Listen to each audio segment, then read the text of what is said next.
Sir ওই যে course আউটলাইনটা course outline CP, হ্যাঁ ওই যে সিপি বলো ইয়া বলো। বাঁচাইছেন স্যার আমারে, বুঝছেন? মানে কি বলবো? বাধ্য আসলে হয়ে আমাকে মেইল করাইছে স্যার পরে, বুঝছেন? বলছে মেইল করো। হ্যাঁ। অসুবিধা নেই তো, সমস্যা কি? ফোন দিছে, প্রথমে তো ফোন মেইল দিছে, অসুবিধা ইয়ে নেই। করি না, পরে আবার ফোন দিছে, বাধ্য হয়ে স্যার এরপরে মেনশন দিয়ে মেইল দিছি। অসুবিধা নেই, কোনো অসুবিধা নেই। বাঙালিও তো বুঝো না, চাপ না দিলে কাজ করতে চায় না।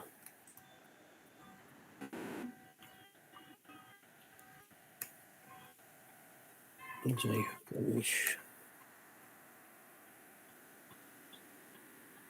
আনিসুল হক দেখলাম আর কি, বেইট এরিয়া।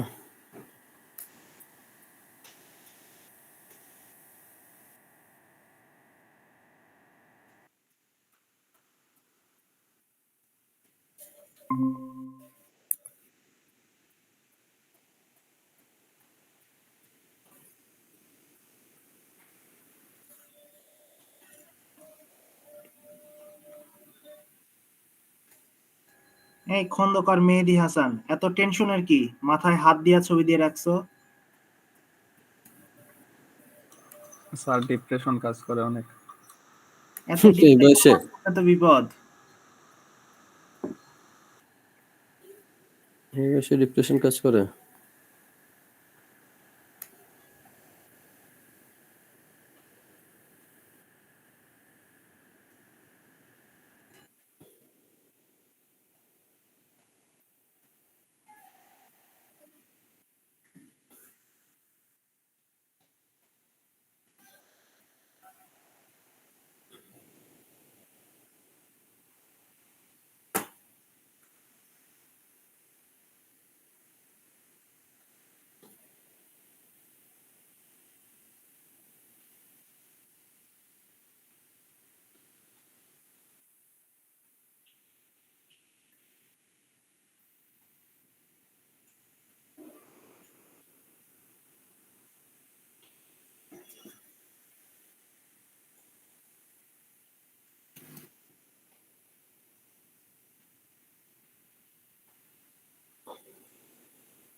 আসসালামু আলাইকুম স্যার।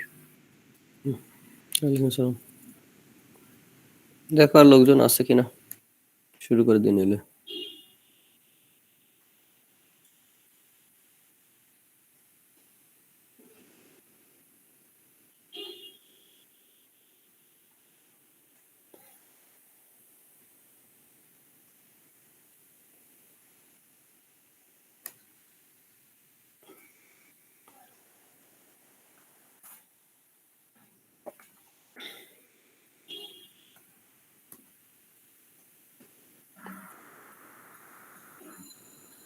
স্যার আসসালামু আলাইকুম। 7 মিনিট দেরি রয়েছে দিন। ওয়ালাইকুম আসসালাম।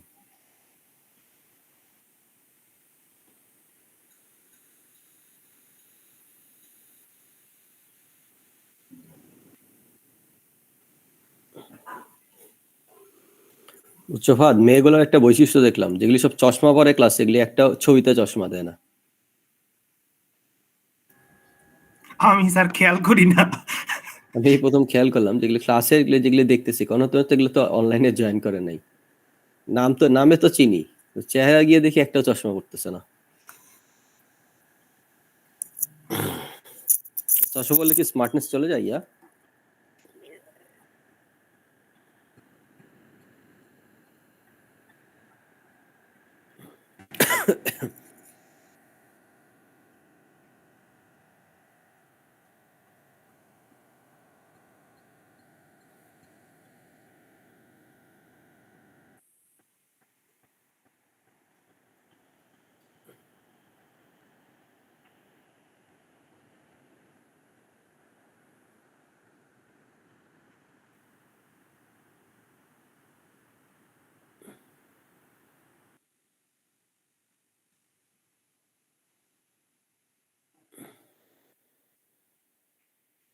আচ্ছা, তা আমার মনে হয় আমরা শুরু করে দিতে পারি।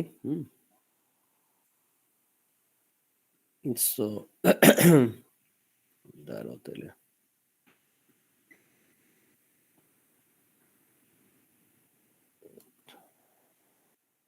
রেকর্ড করার একটা তো সফটওয়্যার ছিল।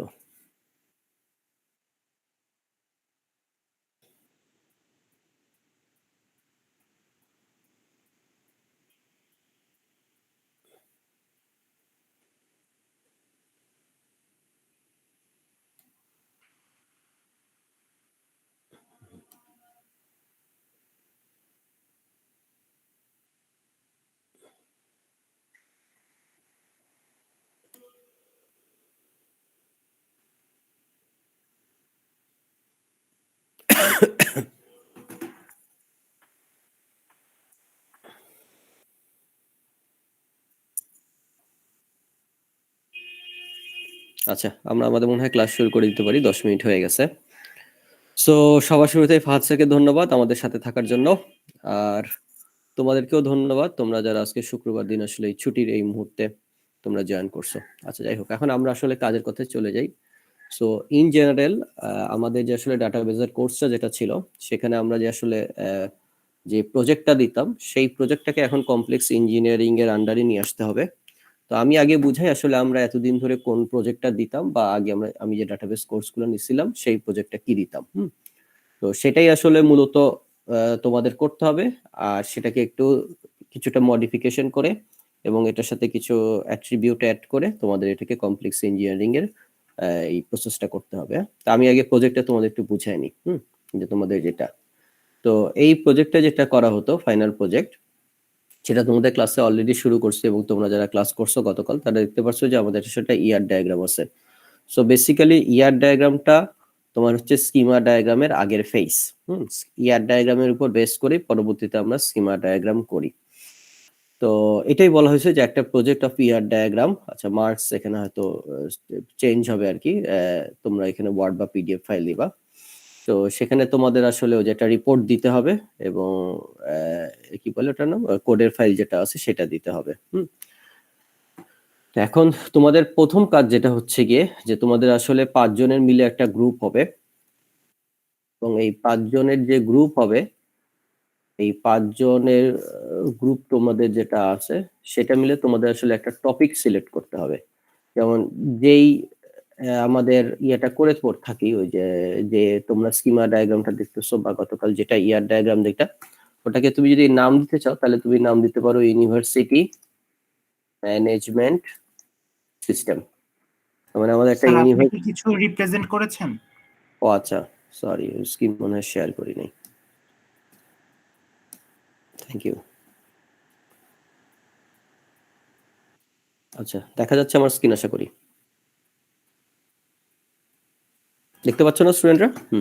দেখা যায়। আচ্ছা, তো যেটা বলতেছিলাম, আমাদের একটা যে প্রজেক্ট করতে হবে, হ্যাঁ, সেই প্রজেক্ট হচ্ছে একটা ইয়ার ডায়াগ্রাম বেস একটা প্রজেক্ট করতে হবে, যেখানে আমাদের আসলে আগে আমরা কি করতাম, একটা রিপোর্ট ফাইল সাবমিট করতাম, আর এটা হচ্ছে কি এসকিউএল বা এক্সকিউএল এর মধ্যে আমরা কোডগুলো দিয়ে দিতাম, ডট এসকিউএল ফাইল বা ডট টিএক্সটি ফাইল, ওকে, যেটা তোমরা ল্যাবে দিছিলাম। তো সবার শুরুতে যেটা তোমাদের আসলে করতে হবে, যে তোমাদের আসলে একটা টপিকস চয়েস করতে হবে, ঠিক আছে? তো যেমন আমাদের যেটা আমরা বলতেছিলাম, যেটা আমরা ইউনিভার্সিটি ইয়ার ডায়াগ্রামে দেখছি বা স্কিমা ডায়াগ্রাম যেটা দেখছি, সেটা বেসিক্যালি আসলে কি নিয়ে কাজ করছে, ইউনিভার্সিটি নিয়ে কাজ করছে। কাজে আমরা এই সিস্টেমটাকে কি বলতে পারি, ইউনিভার্সিটি ম্যানেজমেন্ট সিস্টেম। এরকম আসলে যদি আমরা ইয়ার ডায়াগ্রাম, আমরা যদি কোনো গুগলে সার্চ করে, অসংখ্য ইয়ার ডায়াগ্রাম আছে, যেমন হতে পারে hospital management system, hospital management system. তো আসলে এরকম অনেক ধরনের ম্যানেজমেন্ট সিস্টেম হতে পারে। তো এরকম আসলে তোমাদের সবার আগে যে কাজ করতে হবে, যে তোমাদের আগে একটা যেমন ম্যানেজমেন্ট সিস্টেম, কি ম্যানেজমেন্ট সিস্টেম তৈরি করবা সেটা নিয়ে হইতে হবে। তো 5 জনের গ্রুপ মিলে তোমাদের সবার আগে কাজ হচ্ছে এটার জন্য একটা সুইটেবল টপিকস ঠিক করা, যে আসলে এটা নিয়ে কি কাজ হইতে পারে। So many topics R available in the internet অথবা আদার সোর্সেস। তো সবচেয়ে ভালো হয়, বাধ্যতামূলক তোমাদের করতে, সেটা ভালো হয় যারা আসলে ভালো গ্রেড বা ভালো ভালো কাজ করতে চাও, তা তোমার প্রজেক্টটা যদি একটা কি হয়, ইউনিক হয়। যেমন আমরা যখন করোনা আমাদের ছিল, তখন কিছু স্টুডেন্ট, ভালো স্টুডেন্ট, তারা কি করছিল, করোনা নিয়ে কাজ করছিল, যে করোনা টিকা রিলেটেড তোমার, বা কোভিড টিকা রিলেটেড, এটা নিয়ে একটা ম্যানেজমেন্ট সিস্টেম নিয়ে কাজ করছিল, যেমন একটা ইউনিক কাজ ছিল, এটা তখন ওই সময় কোনো ইন্টারনেটে বা কোনো সোর্সে অ্যাভেলেবেল ছিল না।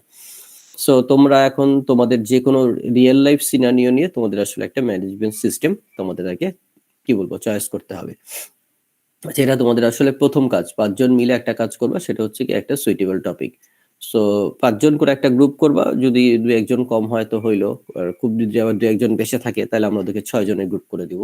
যাই হোক, তো অ্যারাউন্ড 5 জনের মিলে একটা গ্রুপ করব। তো এখন যে আমাদের এটা হচ্ছে কি আমাদের প্রথম কাজ, এবং দ্বিতীয় কাজ যেটা হয় যে আসলে যেটা ক্লায়েন্ট স্পেসিফিকেশন যা বলেন, যে ক্লায়েন্ট আমার কাছে কি চায় সেটার উপর বেস করে তো আমরা সিস্টেমটা ডিজাইন করি। তো এখন তো আর এই মুহূর্তে আমরা তো আর কোনো রিয়েল লাইফ ক্লায়েন্ট পাচ্ছি না, তাই না?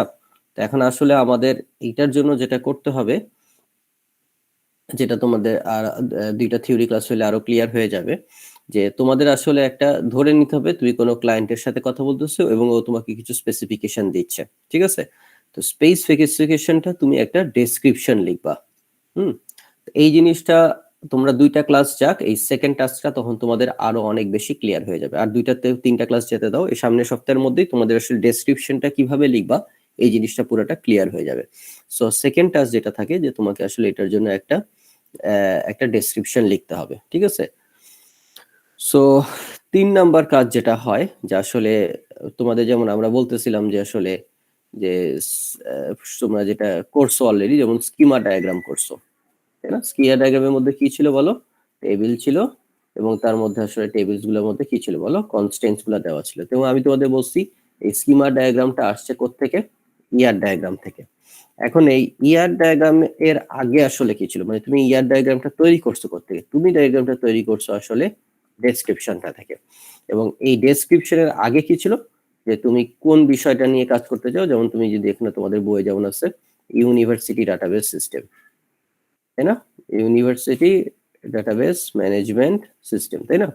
তো এইটা নেওয়ার পর তুমি ওই করসপন্ডিং ইউনিভার্সিটি কথা বলে কি একটা দাঁড় করাইছো, তুমি একটা ডেসক্রিপশন দাঁড় করাইছো। ওই ডেসক্রিপশনটা বুঝে তুমি এন্টিটি গুলো তোমাকে ঠিক করতে হয়েছে। এন্টিটি গুলো ঠিক করার পর তুমি তার মধ্যে রিলেশনশিপ সেটের মাধ্যমে ইয়ার ডায়াগ্রামটা তৈরি করছো। যখনই তোমার কাছে ইয়ার ডায়াগ্রাম তৈরি হয়ে গেল, তখনই তুমি ওইখান থেকে ওটাকে স্কিমা ডায়াগ্রাম বানাইতে পারবা। ওকে, তো তারপরেরটা যেটা বলতেছে ওই যে তোমাদের এই টেস্টটাতে যেটা হচ্ছে কি, এই যে তোমার এন্টিটি বা রিলেশনশিপ গুলা তোমার এগুলোকে তো বের করতে হবে, যে তোমার ডেসক্রিপশনের উপর বেস করে এন্টিটি গুলো এবং রিলেশনশিপ গুলোকে বের করতে হবে, এবং সেগুলোর উপর বেস করে তুমি আসলে কি তৈরি করবা? ইয়ার ডায়াগ্রাম তৈরি করবা। এই পুরো জিনিসটা 1 সপ্তাহ যেতে দাও, 1 সপ্তাহের মধ্যে ফুল ক্লিয়ার হয়ে যাবে। ওকে, আচ্ছা, এখন দেখো এটা যেটা তোমাকে বললাম, draw your schema diagram from your ear diagram. So এটাও তুমি শিখে যাবা, 2 থেকে 3টা ক্লাস গেলেই শিখে যাবা। ইনফ্যাক্ট কালকে ক্লাসের পরেই সব মোটামুটি শিখে যাবা। ওকে, সো এর পরবর্তীতে যেটা হচ্ছে, যখন তোমার কাছে স্কিমা ডায়াগ্রাম থেকেই গেল, তোমার কাছে স্কিমা ডায়াগ্রাম থেকে গেলে কি আর কিছু লাগে? তখন তুমি আসলে কি তৈরি করতে পারবা? তোমাদের যেটা ল্যাবেও পরীক্ষা হয়েছে, স্কিমা ডায়াগ্রাম দিয়ে দিছে। স্কিমা ডায়াগ্রাম দিয়ে গেলে তুমি ওটার করসপন্ডিং ডাটাবেসটা তৈরি করতে পারবা। ডাটাবেস তৈরি করা মানে কি, ওটার মধ্যে যে টেবিল গুলো আছে, যে অবজেক্ট গুলো আছে, এবং এর মধ্যে কি বলবো, যে কনস্ট্রেন্ট গুলো আছে, সেগুলা তুমি পেয়ে যাবা। এরপর তোমাকে যেটা করতে হবে, কষ্ট করে কিছু ডামি ডাটা নিজের মনের মতো করে 10, 20, 30, 40, 50টা ডাটা তোমাকে এর মধ্যে দিতে হবে। ওকে, সো এটা তখন তুমি এটা দিয়ে ফেললা। এখন তুমি যখন এর মধ্যে ডাটা দিয়ে ফেললা, তখন কিন্তু তোমার কাছে ডাটাবেসটা রেডি হয়ে আছে, যেমন তোমাদের ইউনিভার্সিটি ডাটাবেসে ছিল তোমাদের ডাটাগুলো। এরপর তোমাদের এটা যে কাজ যেটা আছে, তো তোমাদের 3 নাম্বার চ্যাপ্টারে আমি যে কোয়েরি গুলো শিখাইছি, যে সমস্ত কোয়েরি গুলো অ্যাগ্রিগেট ফাংশন, সেট ফাংশন, তাই না, এবং নেস্টেড কোয়েরি সহ বিভিন্ন যে জিনিসপত্রগুলো তোমাদের কোয়েরির যে বিভিন্ন বিষয়গুলো শেখানো হয়েছে, সেগুলো তুমি তোমার ডাটাবেসে অ্যাপ্লাই করবে। অর্থাৎ এখানে যে আসলে প্রশ্ন করবা, কি প্রশ্ন করবা? নিজের মনের মতো করেই প্রশ্ন করবা। তোমার যে ইয়াটা আছে, কি বলে, ডাটাবেসটা তুমি যেটা চয়েস করবা, সেই চয়েসে যে তুমি ইয়া করবা, যে সেটার উপর বেস করে তুমি আসলে কি করবা। 3 নাম্বার চ্যাপ্টার আসলে কি থাকে, তুমি 3 নাম্বার চ্যাপ্টারের ইয়েটা খেয়াল করো। তুমি এটা 3 নাম্বার চ্যাপ্টারে খেয়াল করো, যে এখানে যেটা আছে, এই যে কি থাকতো, প্রথমে একটা প্রশ্ন থাকতো, তাই না? কোন একটা কোয়েরিতে যাও, যে প্রথমে কি থাকে, একটা প্রশ্ন থাকে। এটা হচ্ছে আমার প্রশ্ন, তাই না? এটা হচ্ছে আমার প্রশ্ন। এটা কি? আমার কোয়েরিটা। তারপর কি? এই কোয়েরিটা করার পর তুমি কি আউটপুটটা পাচ্ছ। সো 3টা জিনিস, প্রথমে হচ্ছে গিয়ে কোয়েশ্চেন, কোয়েশ্চেনের পর হচ্ছে গিয়ে মানে ফাইন্ড হোয়াট, দেন হচ্ছে গিয়ে তোমার এসকিউএল, ডিএমএল, এসকিউএল এর কমান্ডটা, দেন এটা যে রেজাল্টটা দিল সেটা তোমার স্ক্রিনশট নিতে হবে। কথা বোঝা গেছে? মানে আমি যদি এখানে একটা চিন্তা করি, যে আমার এখানে যে সিকল সার্ভার আছে, আমি যদি এখানকার সিকল সার্ভারটা ওপেন করি, ওপেন হচ্ছে। সো এটা ওপেন হোক। এর মধ্যে কারো কোনো প্রশ্ন থাকলে বলো, এইটুক সময়ের মধ্যে এটা ওপেন হইতে হইতে স্টুডেন্টদের মধ্যে কারো প্রশ্ন? আমি তোমাদের এই ফাইলটা দিয়ে দিব, এই যে এখানে কি করতে হবে এটা দিয়ে দিব। স্যার মিনিমাম কতগুলো কোয়েরি করা লাগবে? আমরা যে কোয়েরিগুলো মোটামুটি SQL সার্ভারে করছি, বা আমাদের যেগুলো করছিলাম আমরা অনেকগুলো কাজই তো করছি।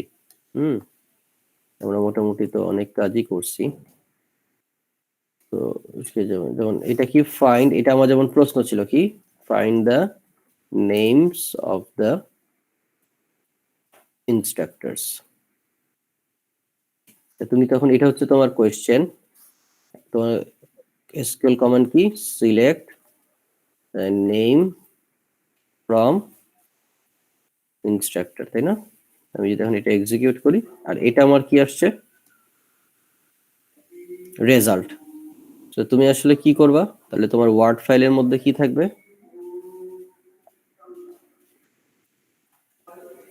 তোমার ওয়ার্ড ফাইলের মধ্যে এইটা থাকবে, মানে তোমার এটাতে এইটা তুমি কপি করে দিলা দরকার হলে। তোমার হয়তো ইউজ সাকিব দরকার নাই, এটা আমি দিলাম। তাহলে আমার এটার আউটপুটটা কি আসছে বলো, এই যে এখানে দিচ্ছে। কাজে আমি এখান থেকে আসলে একটা কি নিতে পারি বলো, স্নিপিং টুলে এখান থেকে আমি হয়তো এটা নিয়ে নিতে পারি। তাহলে আমার আছে এটা, তার এটা হচ্ছে আমার একটা কি হলো, যে আমি এটা পাইলাম। কথা বোঝা গেছে? সো এটা হচ্ছে গিয়ে আমার একটা কোয়েরি। সো এইরকম করে তোমরা যে 3 নাম্বার চ্যাপ্টারে তো মোটামুটি আমরা অনেকগুলাই শিখছি, তো এই রিলেটেড যেগুলো আমরা শিখছি এবং তোমার যেগুলো অ্যাপ্লিকেবল বলে মনে হয় সেগুলো তুমি এখানে আমাকে দেখাবা।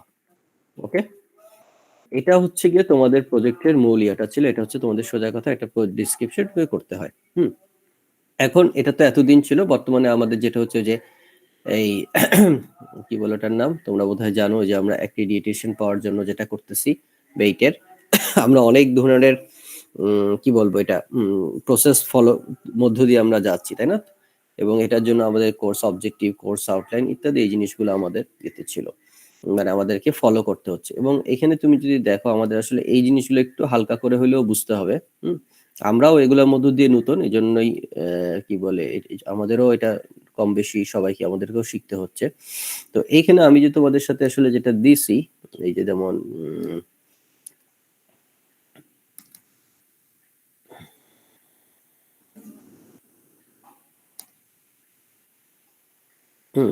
যদি দেখো, এটা হচ্ছে তোমাদের এইখানে যদি দেখো যে আমাদের অলরেডি আমি তোমাদের অলরেডি কিন্তু এই ফাইলটা শেয়ার করে দিয়েছিলাম। তোমাদের এই ফাইলটা আমি জানি না কারা কারা দেখছো, যারাই দেখছো। তো আমাদের যেমন এই CO1 কোর্স অবজেক্টিভ 1 এবং কোর্স অবজেক্টিভ 2, এই দুইটা কোর্স অবজেক্টিভ বেসিক্যালি আমাদের অলরেডি কমপ্লিট হয়ে গেছে। এটা আমরা অলরেডি একটা মিডের একটা এক্সাম নিচ্ছি। মিডের এক্সাম নিয়ে আমাদের কোর্স অবজেক্টিভ 1 এবং কোর্স অবজেক্টিভ 2 যেটা সেটা ফুলফিল করছি। এবং তোমাদেরকে আমি তোমাদের হয়তো ক্লাসেও তোমরা শুনে থাকবে যে আমাদের আসলে এই জিনিসগুলো করার জন্য যে ব্লুমস ট্যাক্সোনমি ভার্ব যেগুলো আছে, কখনো যদি এটা করো দেখে থাকো, দেখো যদি কখনো ফুলে দেখছো, এখানে যে আমাদের কিছু লেভেল আছে,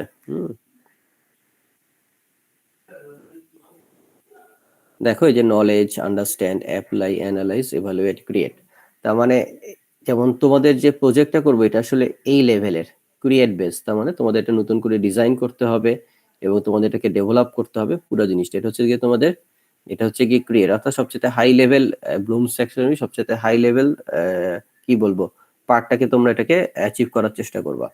আমাদের কোয়েশ্চেনের মধ্যে যখন দেখি তখন দেখি তোমাদের হয়তো কোনো একটা প্রবলেম দিই, সেটা তোমাদের জানা থাকলে সেটা তোমরা কি বলবো বুঝে বুঝে সলভ করো, যেমন ওটা আসলে অ্যাপ্লাই লেভেলে পড়ে। কোনো একটা ধরো মুখস্থ জিনিস বা কোনো একটা বোঝার জিনিস তোমাদের ডেসক্রাইব করতে দিলাম, ওটা হয়তো আন্ডারস্ট্যান্ডের লেভেলে পড়ে। এর চেয়ে আর একটু বেশি অ্যানালাইজ বা কঠিন করতে হলে তখন অ্যানালাইজ বা ইভ্যালুয়েট হয়ে যায়। সো আমরা সাধারণত এর মধ্যে কিন্তু আমাদের কোয়েশ্চেন গুলো আসলে করে থাকি। তোমাদেরকে যে দেখো আমাদের যখন যে কোয়েশ্চেন গুলো আমরা করি তোমাদেরকে,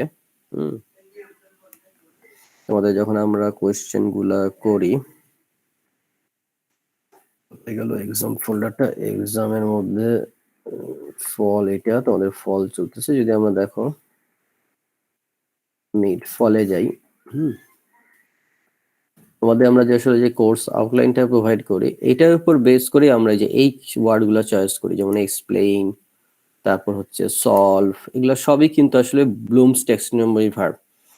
তারপরে যে দেখো কনস্ট্রাক্ট, ইলাস্ট্রেট দ্য রিজন, ঠিক আছে? তুমি যদি এগুলো বিভিন্ন ওই ভার্ব গুলাকে দেখো, তাহলে এখানে যেমন কনস্ট্রাক্ট, সবগুলা ভার্ব আসলে কিসের? এই যে তোমরা সব হচ্ছে কি তোমরা এই যে এখান থেকে কম বেশি পেয়ে যাবা। আমার মনে হয় মূলত আমি বোধহয় এইটা বা এটা ফলো করি। এটা তুমি যদি বড় করে দেখো, এর মধ্যে যে ছোট হয়ে গেছে এটাও। তো যাই হোক,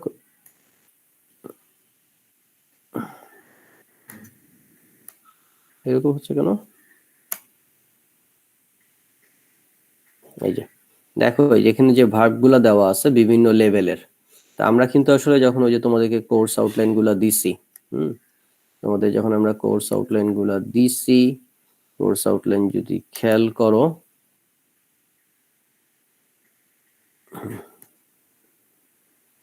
এই যে আমাদের এখানে যে কোর্স আউটলাইন গুলো আছে, দেখো এই যে বিভিন্ন জিনিস তোমাদের অবজেক্টিভ আছে, সেগুলো দেখো, কোনোটা আন্ডারস্ট্যান্ড, কোনোটা অ্যাপ্লাই, হ্যাঁ, তোমাদের ডিজাইন রিলেটেড থাকলে কোনোটা অ্যানালাইজ, এই লেভেলে। তার মানে আমরা যখন আসলে পরবর্তীতে কোয়েশ্চেনও করব, এইখান থেকে আসলে আমরা কোয়েশ্চেন গুলো মানে নিব আর কি, এখান থেকে আমাদের ভার্ব গুলোকে আমরা সিলেক্ট করার চেষ্টা করব। কথা কি বোঝা গেছে কিছুটা? তো এটা হচ্ছে ওই যে ব্লুমস ট্যাক্সোনমি। এখন আমাদের মানে কমপ্লেক্স ইঞ্জিনিয়ারিং প্রসেসে তো ব্লুমস ট্যাক্সোনমিতে এই জিনিসগুলো আছেই, যেমন অ্যাপ্লাই, ক্রিয়েট, অ্যানালাইজ, এই লেভেলগুলো তো আছে।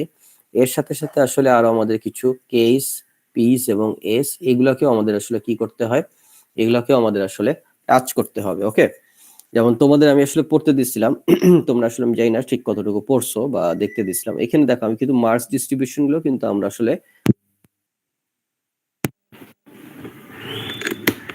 যেমন এখানে আমরা মার্কস ডিস্ট্রিবিউশন, যেমন আমাদের ল্যাব টাস্ক এবং ল্যাব টাস্কের মধ্যে যদি দেখো, হয়ে গেল এটা, হ্যাঁ, এই যে দেখো যে তোমাদের এই দুইটা অংশ, 10 আর হচ্ছে 30,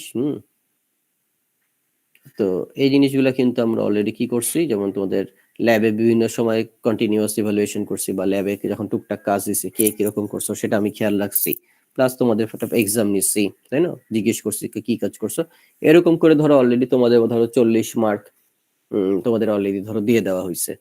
এখন বাকিটা যেটা আছে, যেমন তোমাদের আসলে একটা প্রেজেন্টেশন রেডি করতে হবে, রিপোর্ট রেডি করতে হবে, তোমরা আমাকে কন্টিনিউয়াস প্রজেক্ট দেখাবা সামনে 2 সপ্তাহ বা 3 সপ্তাহ, যেটা পাও কতটুকু কি করছো সেটার মধ্যে আমি ইভ্যালুয়েশন করবো, তাই না? তারপর হচ্ছে কি একটা ভাইবা নিব, এগুলো আবার বিভিন্ন সিও গুলাকে অ্যাড্রেস করবে। তো তোমাদের আসলে যদি এই যে এখানে দেখো যে এইখানে বিভিন্ন সিও গুলা দেওয়া আছে, যে কখন তুমি কি করবা। তো এখন আমি আসলে যেটা তোমাদের বলতে চাচ্ছি, আমি তোমাদের আসলে এইগুলা দেখানোর আগে যে একটু এই জিনিসগুলোও একটু তোমাদেরকে তোমাদের আসলে একটু বলতে হবে যে আসলে K3, K5, K6 কি, P1, P2, P3 কি, A5। তো এই জিনিসগুলো একটা ডেসক্রিপশন তোমরা যদি যাও, তাহলে তোমরা আসলে যে বেইট ম্যানুয়াল যেটা আছে হয়ে গেল, এখানে দেখো বেইটের এই ম্যানুয়ালের লিঙ্কটা আমি তোমাদের সাথে দিয়ে দিচ্ছি, এটা দিয়ে দিলে পেয়ে যাবা। এখানে দিয়ে দিব নাকি একবারে ক্লাসরুমে দিয়ে দিব? হ্যাঁ, ক্লাসরুমে দিয়ে দিলেই ভালো হয়।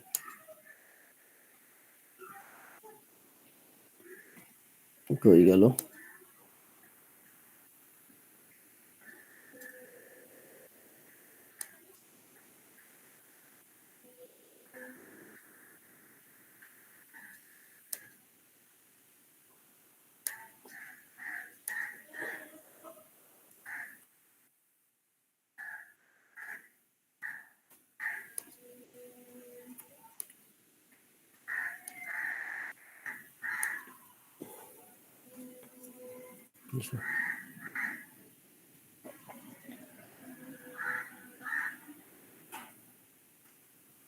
যে তুমি যদি এখানে দেখো, এটার বেসিক্যালি 31 নাম্বার পেজে তুমি যদি এখানে দেখো কিছু পিও দেওয়া আছে, প্রোগ্রাম আউটকাম, মানে 4 বছর পরে, যেমন engineering knowledge, problem analysis, develop, এগুলোও কিন্তু আমাদের কোর্স আউটলাইনে আমরা কিন্তু দিয়ে দিই। এই যে করসপন্ডিং পিওস কোন গালায় কে করবে, যেমন 1 মানে কি, 1 মানে হচ্ছে গিয়ে এ, তারপর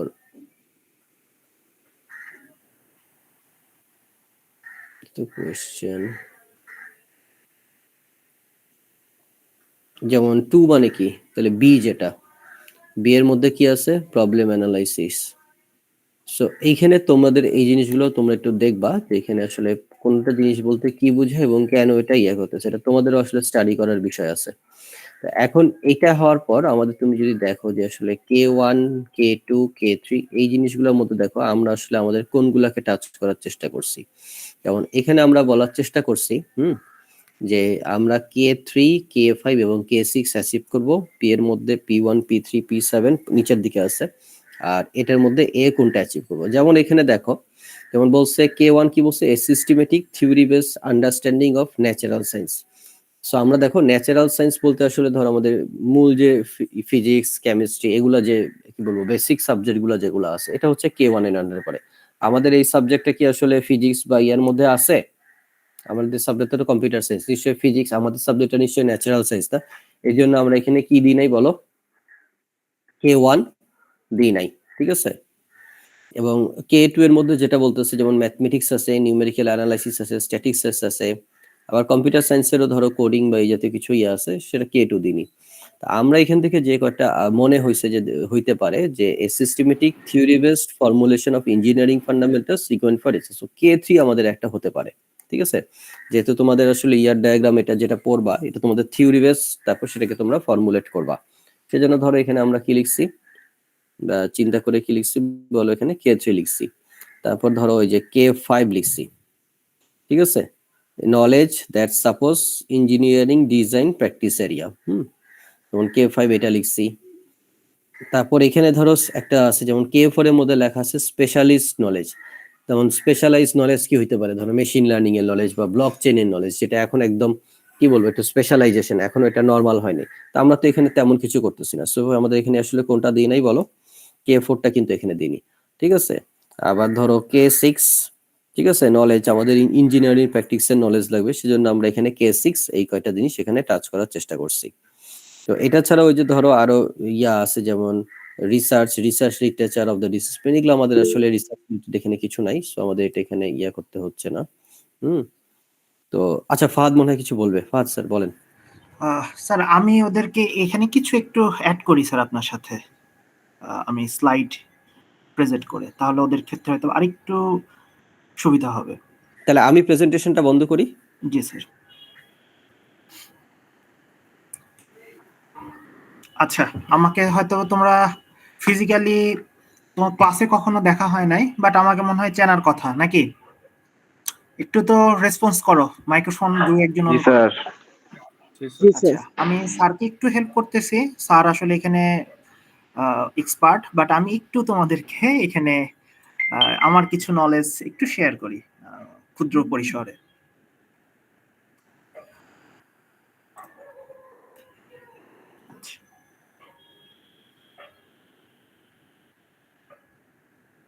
আচ্ছা, এটা আসলে আমাদের, আমি আসলে কমপ্লেক্স ইঞ্জিনিয়ারিং প্রবলেমের থার্ড ইয়ার সেকেন্ড সেমিস্টারে যে কোর্সটা নেই সেটার আসলে এটা কোর্স কি বলে স্লাইড আর কি। তো সেখান থেকে আমি তোমাদের সাথে একটু শেয়ার করতে, আমার স্ক্রিনটা সবাই দেখতে পাচ্ছ? ওকে। আসলে তোমরা যদি দেখো যে স্যার যেটা বললো যে বেইটের, তো এখানে আসলে আমাদের বেইটের উৎপত্তিটা থেকে আমি একটু শুরু করতেছি সংক্ষেপে, যে আমাদের সাধারণত ওয়ার্ল্ড ওয়াইড 3টে অ্যাক্রিডেশন সেক্টর আছে, সেখান থেকে আসলে আমরা ওয়াশিংটন অ্যাকর্ড এইটা ফলো করি, এবং বাংলাদেশ ইউজিসি আসলে এটা মেনটেন করে। তো সেই অ্যাকর্ড আমাদের যেই গ্র্যাজুয়েশন, এটাকে যদি আমরা ইঞ্জিনিয়ারিং অন্যান্য ইউনিভার্সিটির সাথে ইকুইভ্যালেন্ট করতে যাই, সেক্ষেত্রে আমাদের কিছু প্রবলেম সলভ করতে হয়। এখন সেই প্রবলেম সলভ করতে যে আমাদের কিছু ক্রাইটেরিয়া ফিল আপ করতে হয়। তো ক্রাইটেরিয়াগুলো কি, একটা হলো কমপ্লেক্স ইঞ্জিনিয়ারিং প্রবলেম সলভ করতে হবে। তো এখন কমপ্লেক্স ইঞ্জিনিয়ারিং প্রবলেমটা আসলে আমরা কিভাবে ফাইন্ড করব এবং কিভাবে প্রুফ করব যে আমি যে প্রবলেমটা সলভ করেছি সেটা আসলে একটা কমপ্লেক্স ইঞ্জিনিয়ারিং প্রবলেম। তো এক্ষেত্রে এই ওয়াশিংটন অ্যাকর্ড অনুসারেই তারা আমাদেরকে কিছু ক্রাইটেরিয়া বলে দিয়েছে, সেগুলোকে আমরা বলতেছি নলেজ প্রোফাইল, প্রবলেম সলভিং এবং অ্যাট্রিবিউটস। তাহলে চলো আমরা ফার্স্ট যে স্লাইডটা সেখানে আমরা বলতেছি যে একটা প্রবলেমকে কখন আমরা কমপ্লেক্স ইঞ্জিনিয়ারিং প্রবলেম বলবো, বা আমরা যে আসলে প্রজেক্টটা করতেছি সেই প্রজেক্টে কিভাবে আমরা এই অ্যাট্রিবিউট গুলাকে অ্যাড করতে পারি। এই স্লাইডটা আমি এখন স্কিপ করে যাচ্ছি, কারণ এই স্লাইডটা বোঝার জন্য আমাকে কে, পি এবং এ, বিশেষ করে অ্যাক্টিভিটিস, প্রবলেম এবং নলেজ, এই কয়টা টপিকস আমাকে জানতে হবে। তাহলে চলো দেখো, এখানে আমার নলেজগুলোর নাম দেওয়া আছে, ওগুলোর ডিটেলস যদি তুমি দেখো, স্যার তো বলেছেনই, আমি তারপরে একটু ছোট করে বলে যাচ্ছি। ন্যাচারাল সায়েন্স রিলেটেড যদি তোমার নলেজ লাগে, সেগুলোকে তুমি যখন প্রজেক্টে ইউজ করবা, আলটিমেটলি সেগুলোকে তুমি K1 দ্বারা অ্যাড্রেস করতে পারো। এখন ন্যাচারাল ল্যাঙ্গুয়েজ বা ন্যাচারাল ল্যাঙ্গুয়েজ বা সায়েন্সের নলেজ কি কি, তুমি যদি দেখো ইন্টারনেটে সার্চ দাও, ন্যাচারাল সায়েন্স বলে সার্চ দাও, দেখো 8টা-9টা টপিকস তুমি পাবা। বিশেষ করে আমাদের সায়েন্সের ইন্টারমিডিয়েট সাবজেক্ট কি কি ছিল দেখো, ফিজিক্স, কেমিস্ট্রি, ম্যাথ, বায়োলজি, এগুলোই তো ছিল নাকি? হ্যালো, আছো? এই কয়টা তো ছিল নাকি? আচ্ছা, তো দেখো সেকেন্ড যেটা, সেটা হলো ম্যাথমেটিক্সটাকে তারা একটু আলাদা করেছে, বাট বাকিগুলাকে একটা সেক্টরে নিয়ে এসেছে। এখন ধরো তুমি একটা প্রজেক্ট করতেছো এরকম, যে তুমি একটা ডেটাবেস ডিজাইন করতেছো।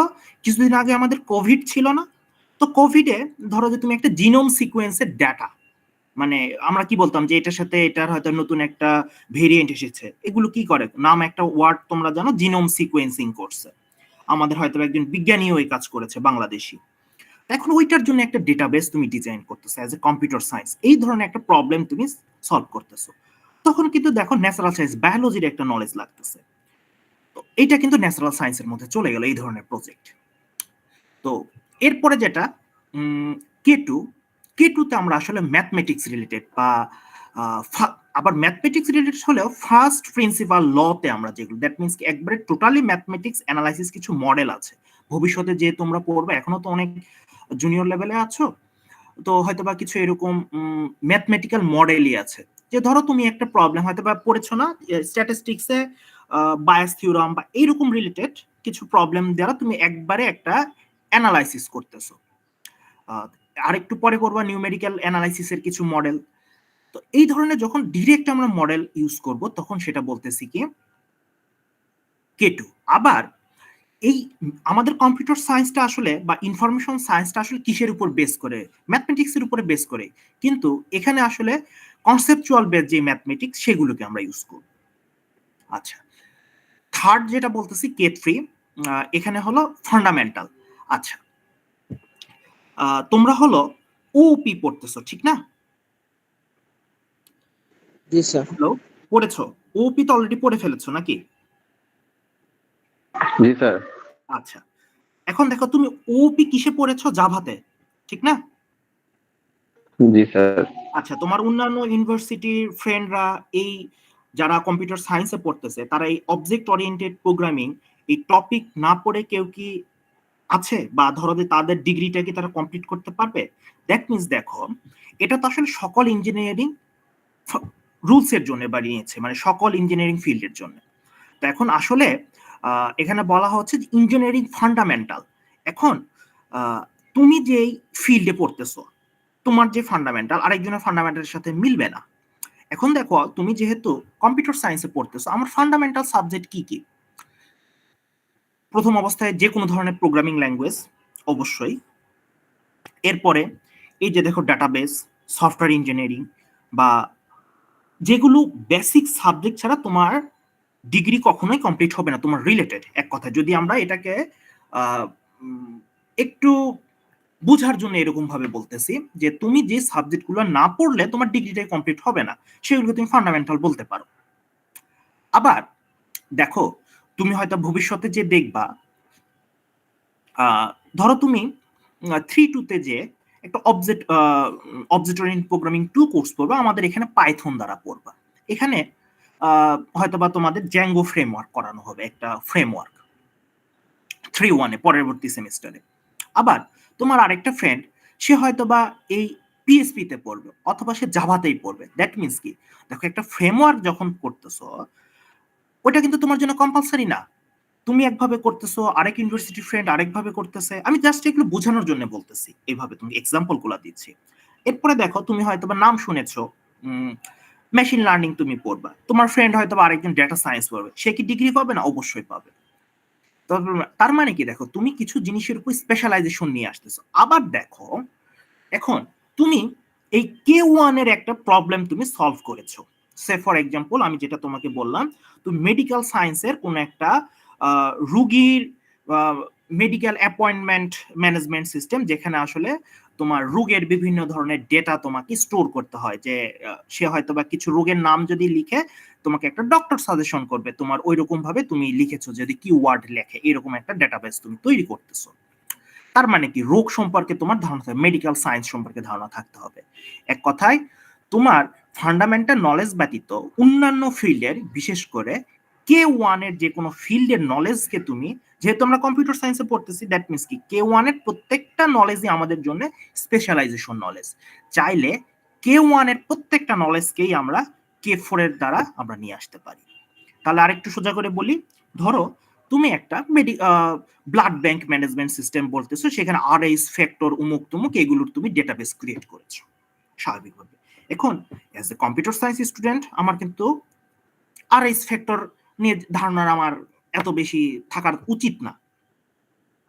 তাহলে কি, এখন এই যে নলেজটা আমি শেয়ার করতেছি বা অ্যাপ্লাই করতেছি, এটা কিন্তু আমার একটা স্পেশালাইজ না, এটার জন্য আমাকে স্পেশালাইজেশন কিছু নলেজ অ্যাকোয়ার করতে হয়েছে, যেটা আমার ফিল্ডের না। তাহলে বুঝতে পেরেছো K3 এবং K4 এর মধ্যে পার্থক্যটা? হ্যালো, আছো? জি স্যার। কোনো কোশ্চিন আছে এই পর্যন্ত? সিয়াম, ইফরাত, তোমাদের কোশ্চেন থাকলে বলো। আমি কিন্তু এক্সাম্পল সহ বলতেছি, নলেজটা বোঝা খুব গুরুত্বপূর্ণ আগে। আচ্ছা, এরপরে দেখো তুমি তোমার ডেটাবেসটা ডিজাইন করতেছো। এখন দেখো ডিজাইন মানে কি, তুমি সেটাকে কোডিং কিন্তু না, তুমি সেটাকে আসলে হাতে কলমে অথবা কম্পিউটার বেসড টুলসে সেটাকে তুমি ড্র করতেছো আলটিমেটলি, বা চিন্তাধারা করতেছো। তার মানে কি, তুমি চিন্তাগুলো করো কি দিয়ে তোমার ইয়াতে, তুমি ধরো তোমার তোমার ডেটাবেসের ক্ষেত্রে কি ইয়ার ডায়াগ্রাম দিয়ে তুমি সাধারণত এগুলোকে চিন্তা করো বা ডিজাইন করো। এখন এই ডিজাইনটাকে যখন তুমি ইমপ্লিমেন্টেশন করবা, তো ইমপ্লিমেন্টেশন করার জন্য তুমি হয়তো তোমার এসকিউএল নলেজটা তুমি অ্যাপ্লাই করতেছো। দ্যাট মিনস কি, যখন আমরা ভবিষ্যতে যে দেখবা যে ইয়ার ডায়াগ্রাম এবং ইউমেল ইনফাইনাইট মডেলিং ল্যাঙ্গুয়েজ, তোমরা হয়তো নাম শুনে থাকতে পারো, যেহেতু অলরেডি সেকেন্ড ইয়ার পর্যন্ত তোমরা পড়তেছো, বাট অপরিচিত হওয়ার কথা। তো সাধারণত তোমাদের এই ক্ষেত্রে ইয়ার ডায়াগ্রাম দিয়ে তোমরা যেটা ডিজাইন করতেছো, সেটাকে তোমার ডিজাইনের মধ্যে নিয়ে আসবা, ইয়ার ডায়াগ্রামের নলেজটা।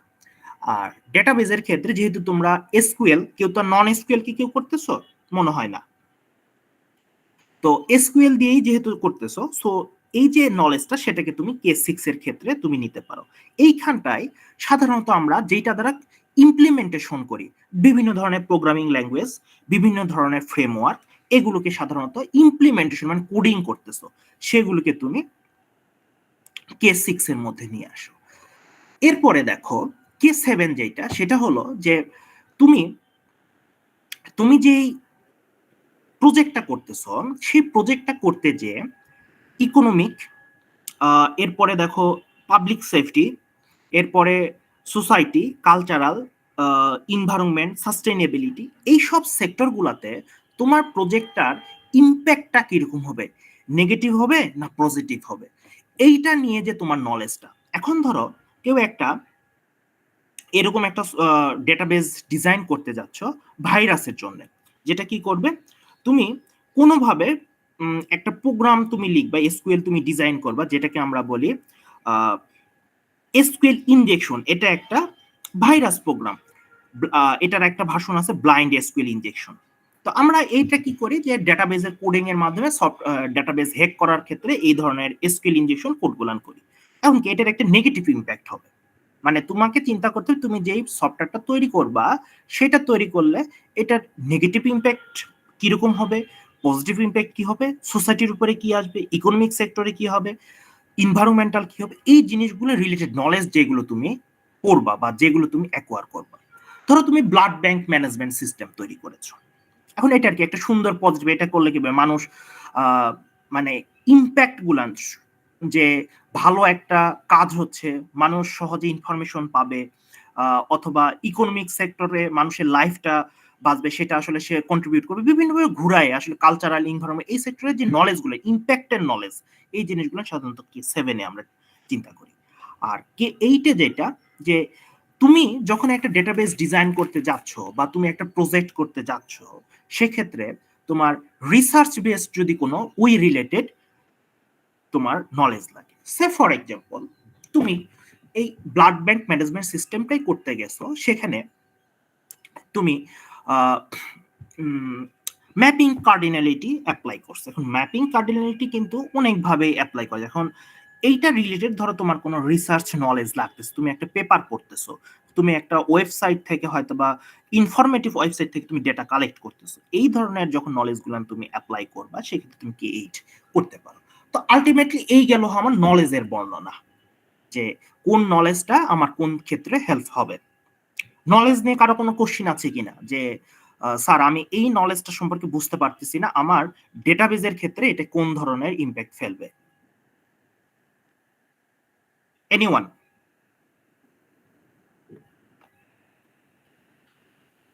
আছো না নাই? আচ্ছা, ওদের একটা যেটা আমি করতেছি, তাহলে ওদের রিপোর্টেও তাহলে বলে দিতে হবে যে ওদের প্রজেক্টটা K1 কেমনে করছে, মানে K1 এ কিভাবে এটা কাজ করতেছে, K8 এ কেমনে করতেছে, এই জিনিসটা তো ওদের রিপোর্টের মধ্যেও বলতে হবে, তাই না? বলে দেওয়া উচিত স্যার, ম্যাপিং যেটা থাকবে সেই ম্যাপিংটাতে ওদের বলে দেওয়া উচিত। তাহলে এইটার ওদের তাহলে একটা ফরম্যাট বা এটা একটা ওদেরকে করতে হবে, তাই না? যে ওরা আসলে জিনিসটা কেমনে ডেসক্রাইব করবে রিপোর্টের মধ্যে, রিপোর্টেই তো করবে, তাই না? হ্যাঁ, আর প্রেজেন্টেশনেও বলবে। স্যার দুইটা মানে ওই রিপোর্টটাকে দেখালে প্রেজেন্টেশনে চলে স্যার, আর কি একই জিনিসই তো। আচ্ছা, তাহলে সেটার একটা হয়তো আমাদের ফরম্যাট লাগবে, বা ওটা কেমনে ওরা রিপ্রেজেন্টটা করবে। আচ্ছা ঠিক আছে স্যার, আমি দেখি লাস্টে একটা দেখাতে পারি কিনা ছোটখাটো। আচ্ছা এখন দেখো, আমরা যদি পি গুলার ক্ষেত্রে যাই, আসলে তুমি যে প্রবলেমটা সলভ করবা সেটা তোমাকে প্রুফ করতে হবে পি দ্বারা, যে আমার এই টপিকটা যেটা আমি সিলেক্ট করলাম, এখন কোশ্চেনটা স্যার যেটা বলো যে তোমাকে একটা টপিক সিলেক্ট করতে হবে, যেই তুমি টপিকটা সিলেক্ট করবা সেখানে তোমাকে এই পি গুলো অ্যাসিভ করতে হবে। তো স্যার মনে হয় বলেছে P3, P1, P3 এবং P7 বলেছে। তো চলো আমরা একটু দেখি আসলে পি গুলা কি বলতেছে। পি গুলা বলতেছে কি, P1 তুমি যে প্রজেক্টটা তুমি, আমি মানে এটা রিডিং পড়তেছি না, জাস্ট আমি তোমাকে বোঝানোর ট্রাই করতেছি, যে তুমি যে প্রজেক্টটা চয়েস করবা বা যে নামটা তুমি চয়েস করবা সেইটা ইঞ্জিনিয়ারিং নলেজ ছাড়া সলভ করা যাবে না, এইটা হলো ফার্স্ট কথা। তাহলে এখন তুমি ধরো যে একটা প্রজেক্ট নিয়ে আসলা, যে প্রজেক্টটা তোমার ইঞ্জিনিয়ারিং মানে আমাদের কম্পিউটার সায়েন্সের কোনো টপিকসই কাজে লাগে না, তার এইরকম প্রজেক্ট নেওয়া যাবে না। তো আমরা একটা এক্সাম্পল প্রজেক্ট হিসেবে ধরে নিলাম কি, স্যার যেটা বলেছে বা আমরাই যেটা বললাম, যে ব্লাড ব্যাংক ম্যানেজমেন্ট সিস্টেম। তাহলে দেখো ব্লাড ব্যাংক ম্যানেজমেন্ট সিস্টেমে আমার কি কি ধরনের কে আসতে পারে, তাহলে চলো কে গুলো একটু আমরা ওখান থেকে বলি। K3 বলতেছিল কি, ইঞ্জিনিয়ারিং ফান্ডামেন্টাল নলেজ। তার মানে কি আমার এখানে K3 তে তাহলে নলেজটার নামটা কি হবে, সুন্দরভাবে আমরা এখানে তাহলে লিখতে পারি। দেখো ব্লাড ব্যাংক ম্যানেজমেন্ট সিস্টেম যদি আমরা বলি, আমরা একটা নিউ ডকুমেন্ট নেই, আচ্ছা আমি একটা ওয়ার্ডই নেই, সেক্ষেত্রে তোমাদের সুবিধা হবে। তাহলে দেখো আমরা ব্লাড ব্যাংক ম্যানেজমেন্ট সিস্টেমের ক্ষেত্রে একটা তৈরি করি ছোটখাটো একটা কে। তাহলে দেখো এটার ক্ষেত্রে আমরা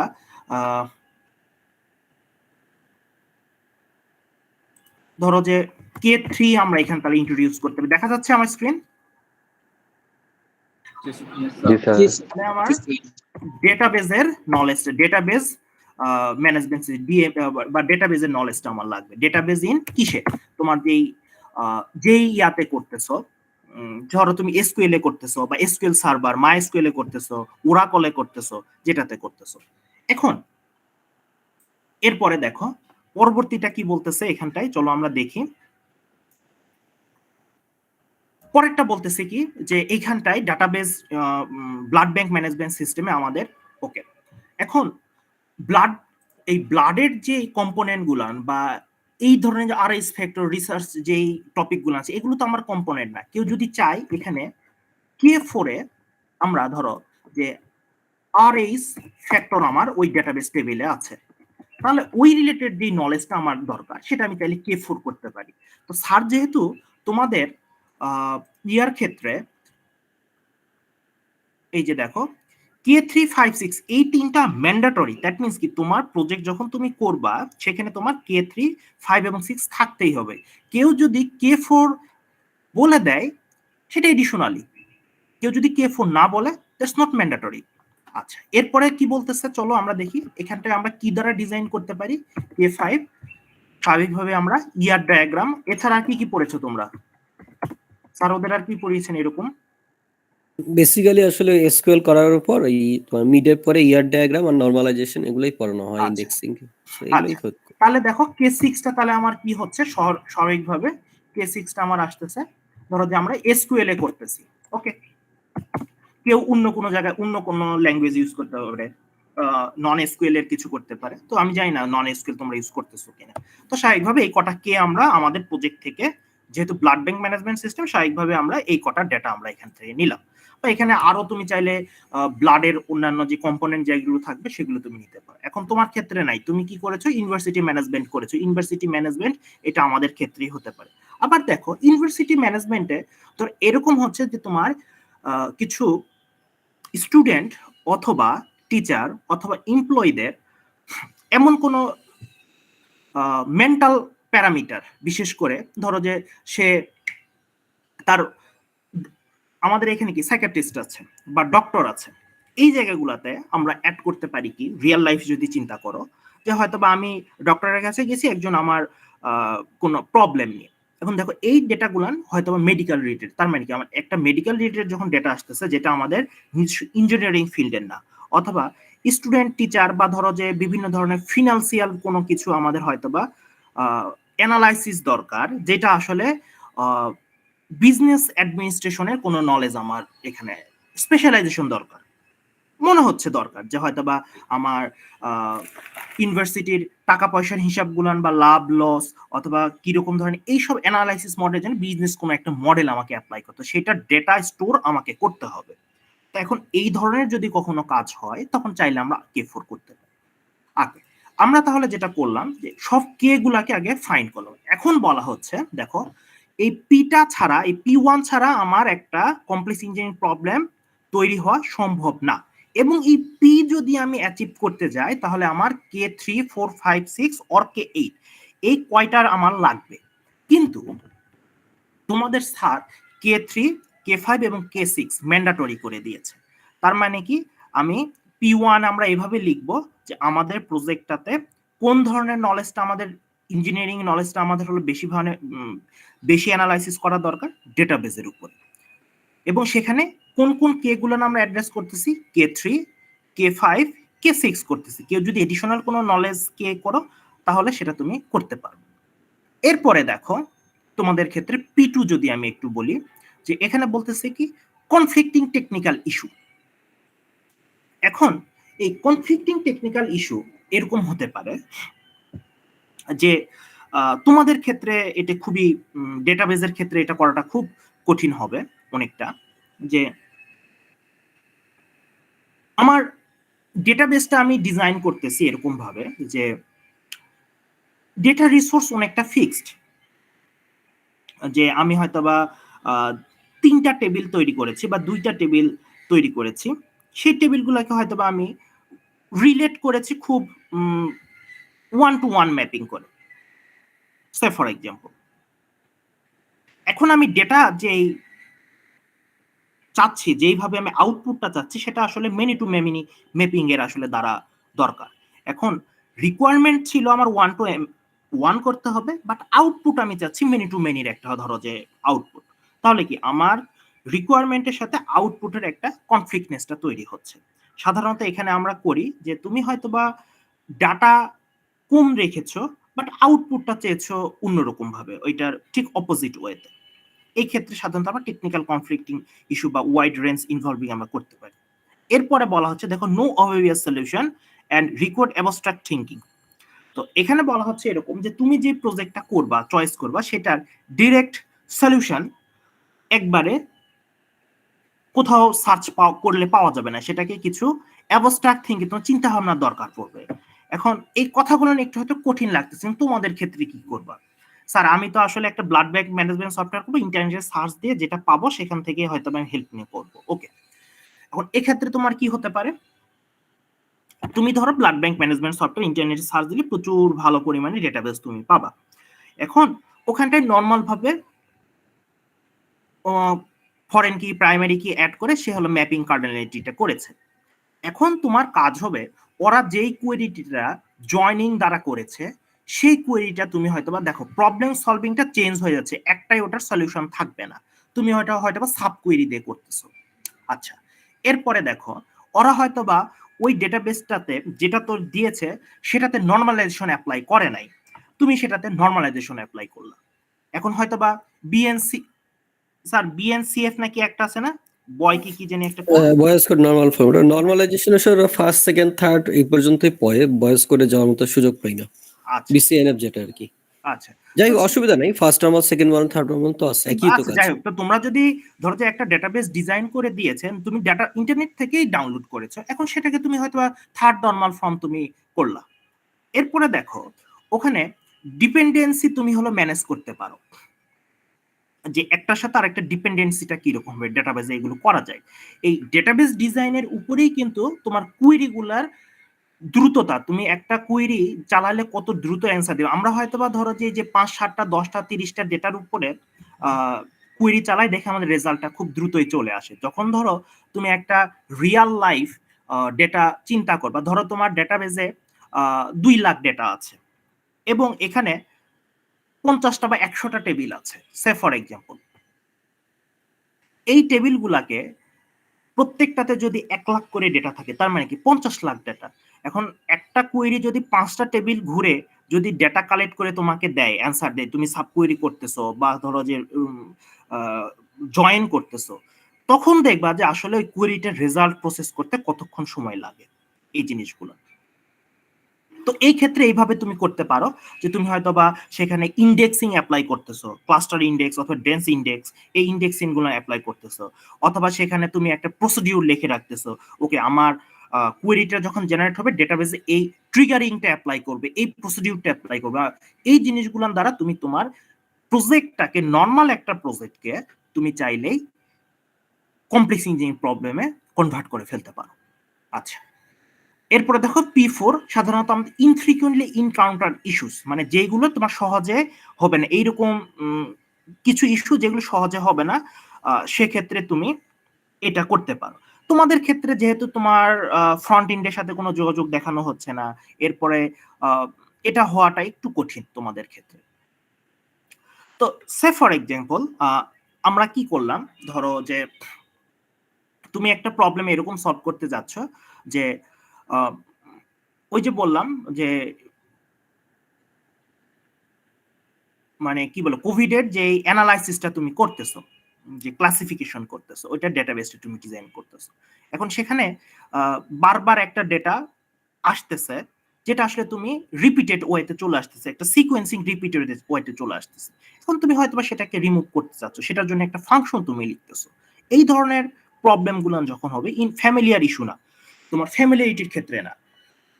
আবার ধরো তুমি তোমার ডেটাবেসে এমন ভাবে ধরো যে তুমি উইন্ড ফরকাস্টের একটা ডেটাবেস তুমি ডিজাইন করতেছো, কি প্রত্যেক দিনের ডেটা তোমার স্টোর করে। এখন তুমি এটা কি করছো, বাংলাদেশের পার্সপেক্টিভে করছে। এখন এই ডেটাবেসটাই যদি আমেরিকাতে নিয়ে যে অ্যাপ্লাই করা হয়, যে ওকে সেম ডেটাবেসটাই সেম ক্ষেত্রে ওখান থেকে অ্যাপ্লাই হবে, তাহলে কি হবে? অবশ্যই হবে না, কারণ ওখানকার প্যারামিটার গুলান বাংলাদেশের প্যারামিটারের সাথে এক নয়। ওখানে বাংলাদেশে কখনো হয়তো আইস পড়ে না, ফল হয় না, ওখানে নর্মালি এটা ঘটনাটা ঘটে।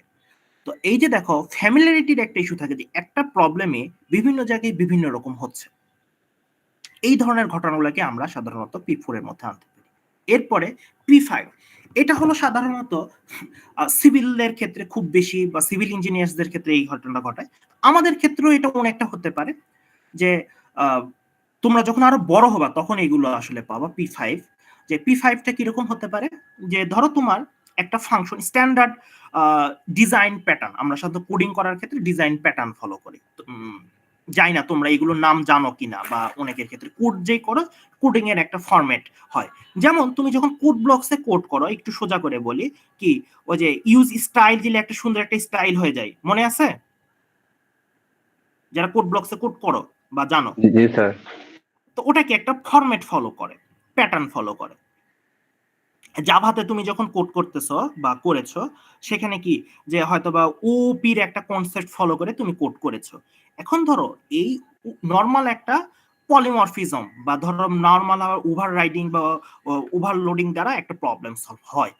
এখন এইটা দিয়ে এমন কোনো একটা প্রবলেম আসছে যেটা আসলে আমার এই স্ট্যান্ডার্ড যে কোড অফ প্র্যাকটিস, মানে আমার ইথিক্স, বিশেষ করে আমাদের কোডিং করার জন্য কিছু রুলস বলে দেওয়া আছে। তুমি একটা ভেরিয়েবল কি রকম নামে ডিক্লেয়ার করতে পারবা, একটা ফাংশন তুমি কিভাবে ডিক্লেয়ার করতে পারবা, এটা হলো আমাদের কোডিংস এর কিছু রুল অফ প্র্যাকটিস আছে।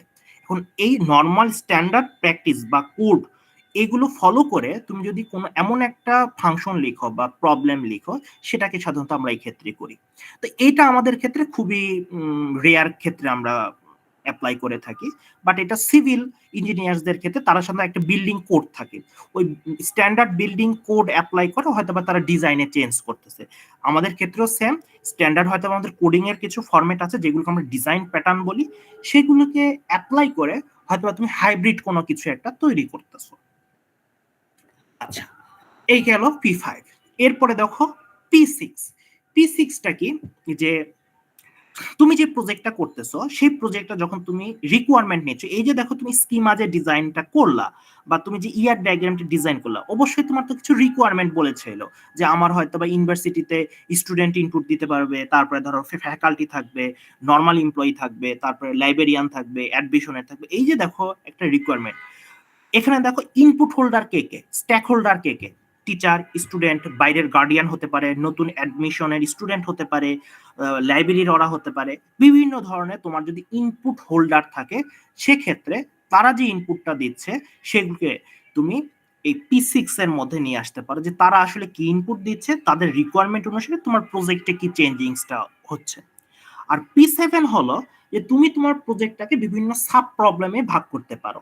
সাব প্রবলেম গুলো কি কি, এই যে দেখো তুমি বিভিন্ন টেবিল ডিজাইন করতেছো, তার মানে কি এই টেবিলগুলো কিসের ভিত্তিতে তুমি তৈরি করবা। ধরো ইউনিভার্সিটি ম্যানেজমেন্ট সিস্টেম স্যার যেটা বলেছিল, সেই ইউনিভার্সিটি ম্যানেজমেন্ট সিস্টেমে তোমার কি স্টুডেন্টের একটা প্যারামিটার থাকে, দেখো স্টুডেন্টের রিকোয়ারমেন্ট গুলো নিয়ে একটা প্রবলেম সে ডিজাইন হচ্ছে। আরেকটা কি টিচারের প্যারামিটার গুলো নিয়ে টিচারের একটা টেবিল ডিজাইন হচ্ছে।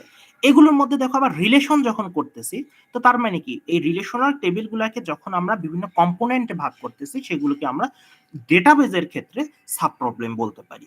বাট নর্মালি এটা যেটা বোঝায়, তুমি একটা বড় প্রবলেম সলভ করতে যাচ্ছ, সেই প্রবলেমগুলোকে বিভিন্ন ছোট ছোট পার্টে ভাগ করা, সেখানে একটা ওই একটা পার্টের আরো একটা ক্ষুদ্রতম পার্ট হয় ডেটাবেস। যেহেতু তোমরা একটাই এখন প্রবলেম সলভ করতেছো ডেটাবেজের, সো ডেটাবেসটাই তোমার যদি মেইন প্রবলেম হয়, এই যে বিভিন্ন যে টেবিলগুলোকে তুমি ডিজাইন করতেছো অ্যাকর্ডিং টু রিকোয়ারমেন্ট, সেগুলোকে তুমি সাব প্রবলেম হিসেবে নিয়ে আসতে পারো।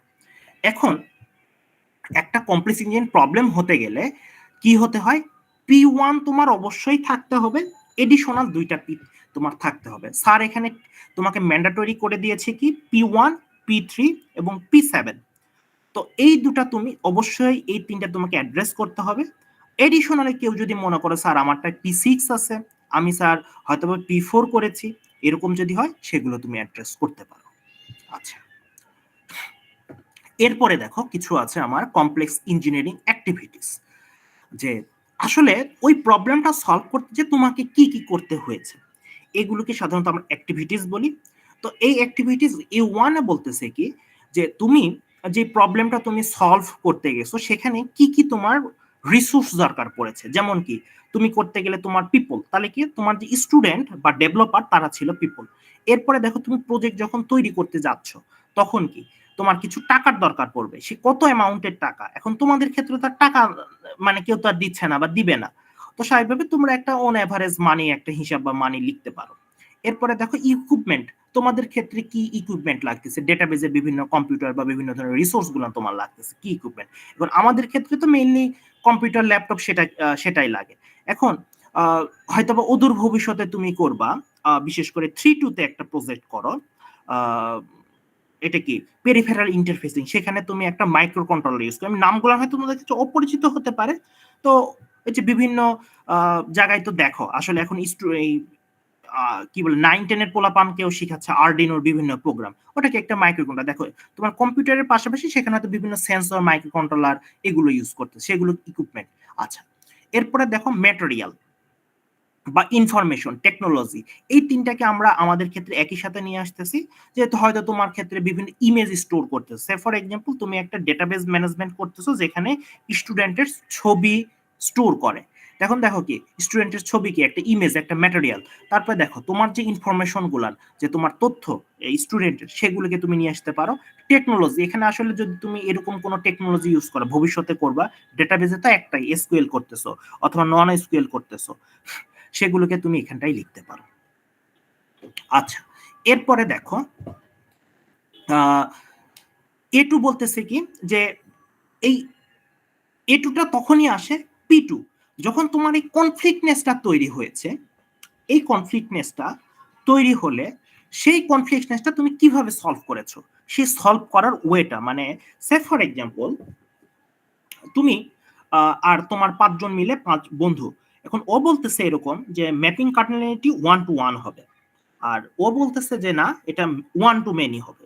এই যে দেখো একটা কনফ্লিক্ট তৈরি হলো দুইজনের মধ্যে, তাদের তোমাদের ডিসিশনের সাথে আর কি। এখন এই কনফ্লিক্টটা তোমরা আসলে সলভ করছো, কিভাবে সলভ করছো টেকনিক্যাল ক্ষেত্রে। এই কনফ্লিক্টনেস গুলা যেভাবে সলভ হয়েছে, লাস্টে তো একটা ভাবে তো প্রজেক্টটা তো ডেভেলপ হয়েছে, ডিজাইন হয়েছে, সেগুলো চাইলে তুমি A2 তে লিখতে পারো এই ধরনের কথাগুলো। অ্যাজ ফর ডেটাবেস প্রোগ্রামের ক্ষেত্রে বা ডেটাবেস কোর্সের ক্ষেত্রে, অন্যান্য কোর্সের ক্ষেত্রে এটা চেঞ্জ হয়ে যাবে। A3টাকে যে তুমি তোমার যে ওয়ার্কটা করলাম, এটা যদি একদম ক্রিয়েটিভ লেভেলের হয়, তাহলে তোমাকে একটা রিসার্চ বেসড প্রপোজাল অথবা রিসার্চ বেসড ওয়েতে, তুমি একটা নভেল ওয়েতে, এক কথা রিসার্চ যে আর্টিকেলটা একটা নভেল ওয়েতে কোথাও তুমি পাবলিশ করবে বা মানুষকে জানাবা। এখন নভেল ওয়েগুলান কি কি?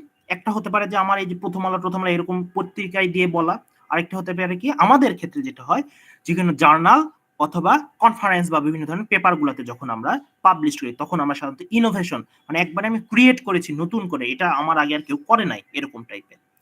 এরপরে দেখো A4টা কি, ওই যে দেখো আমরা বলেছিলাম যে K7 যে আমরা যে নলেজ গুলান পাবো, সেই নলেজ গুলান অ্যাপ্লাই করার পরে আমার সোসাইটিতে কি চেঞ্জিংসটা এসেছে, আমি যে প্রজেক্টটা ডেভেলপ করলাম সেই চেঞ্জিংসটা কি এসেছে, অ্যাক্টিভিটি মানে ইম্প্যাক্টটা কি হয়েছে, ওটা পড়ছিল ইম্প্যাক্ট সম্পর্কে নলেজ।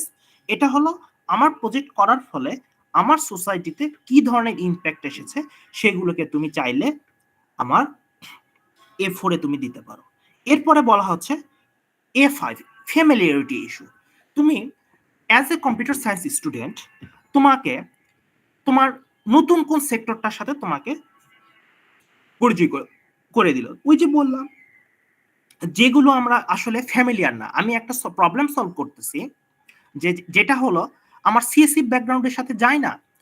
সে ফর এক্সাম্পল ওই যে বললাম যে ব্লাড ব্যাংক ম্যানেজমেন্ট করতেছি, ব্লাডের যে কম্পোনেন্ট গুলো দেখা, সেগুলোকে রিসার্চ আরএস ফ্যাক্টর সম্পর্কে জানা আমার কি কাজ, বাট আমি তাদের আরএস ফ্যাক্টর বা ধরো যে ওইটার যে হোয়াইট ব্লাড সেলের যে ডেটাগুলো, এগুলো সহ আমি একটা ডেটাবেস তাকে ম্যানেজমেন্ট করে দিলাম।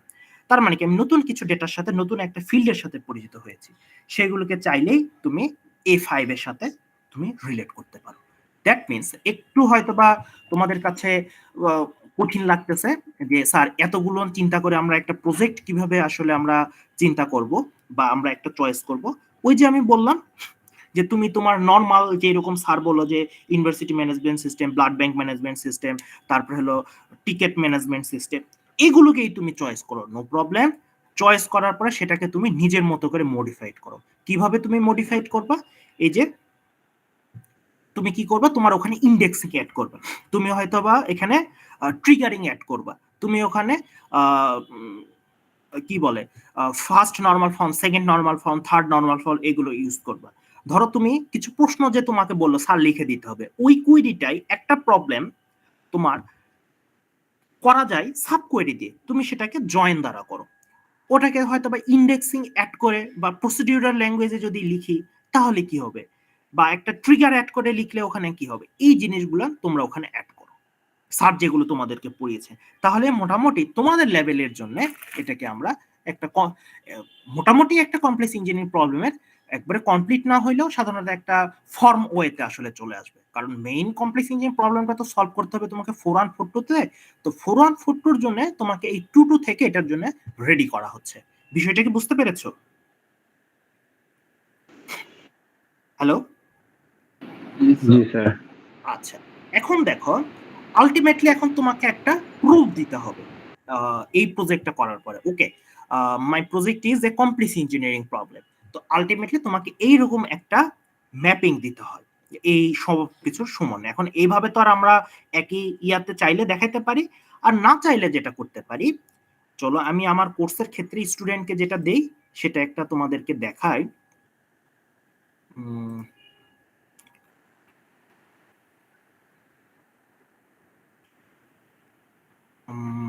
এটা আছে আউটলাইনের মধ্যে।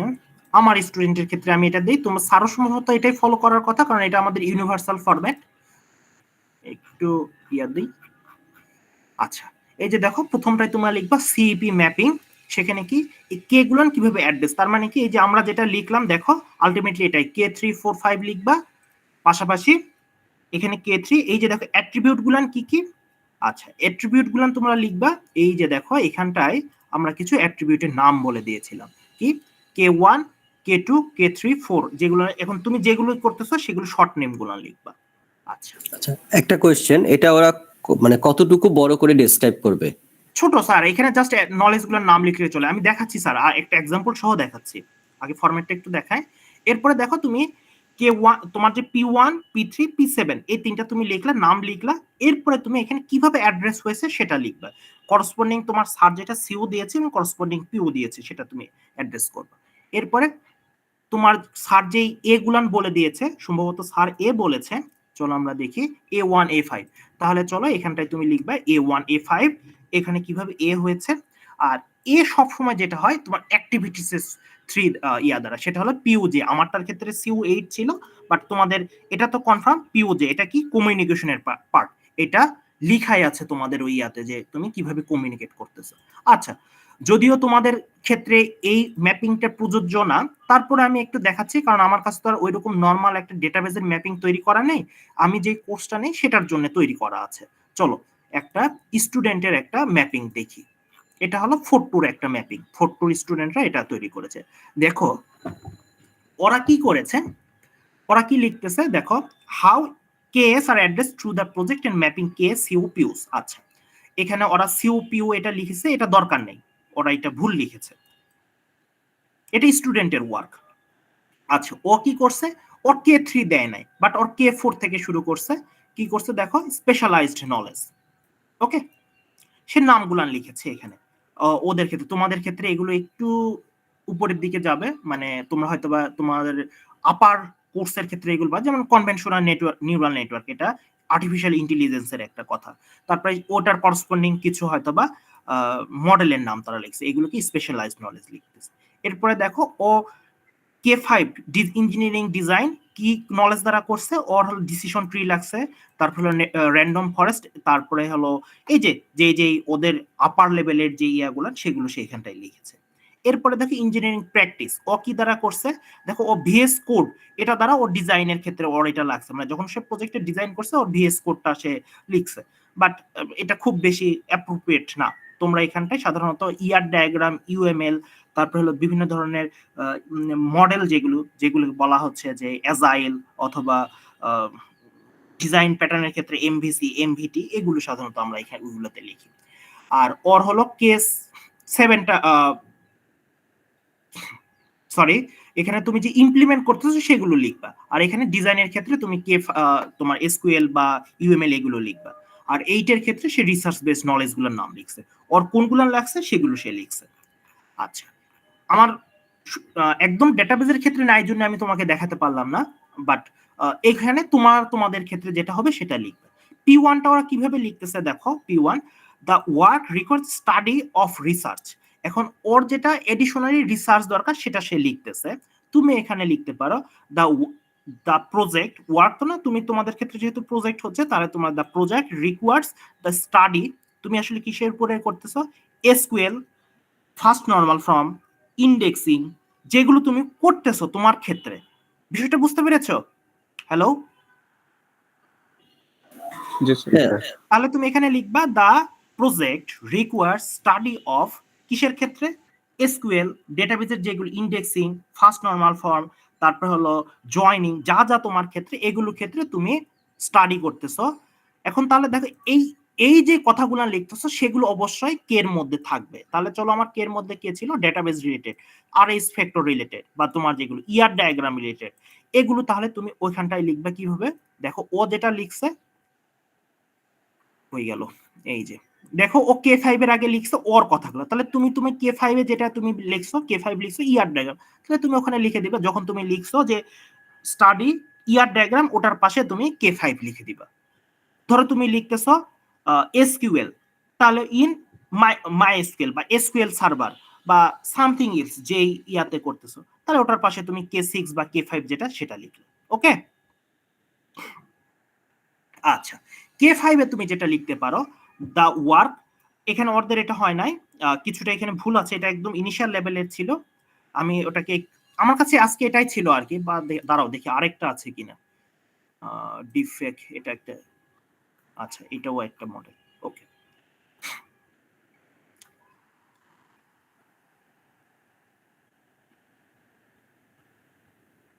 আচ্ছা,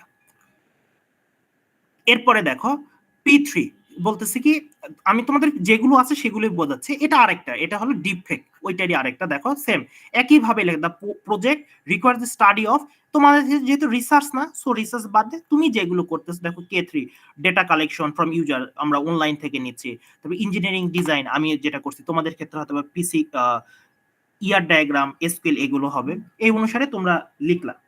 ওকে, লিখার পরে দেখো আমি P3 তে চল, যেহেতু তোমাদের ক্ষেত্রে P3 আছে, সো দেখো আমি লিখতেছি the work need to more study, কিসের উপরে, তুমি হয়তোবা একটা প্রবলেম তুমি সলভ, ওই ডেটাটা সলভ করা যেত 1-to-1 ম্যাপিং কার্ডিনালিটি দিয়ে, তুমি ওটা করতেছো many two many mapping cardinality দিয়ে, বা ওইটা আসলে নরমাল একটা ডেটাবেস ইন্টিগ্রিটি বা নরমাল ইন্টিগ্রিটিতে করা ছিল, সেটা কি তুমি রেফারেন্সিয়াল ইন্টিগ্রিটি ইউজ করে করতেছো, তাহলে তুমি লিখবা যে এটা আসলে রেফারেন্সিয়াল, আমাকে রেফারেন্সিয়াল ইন্টিগ্রিটির উপরে বেশি পড়তে হবে, কারণ এটা 1-to-1 ম্যাপিং দিয়ে করা যেত বা আইডেন্টি মডেল দ্বারা করা যেত, সেটাকে আমরা রেফারেন্সিয়াল ইন্টিগ্রিটি মডেল দ্বারা আমরা সলভ করতেছি।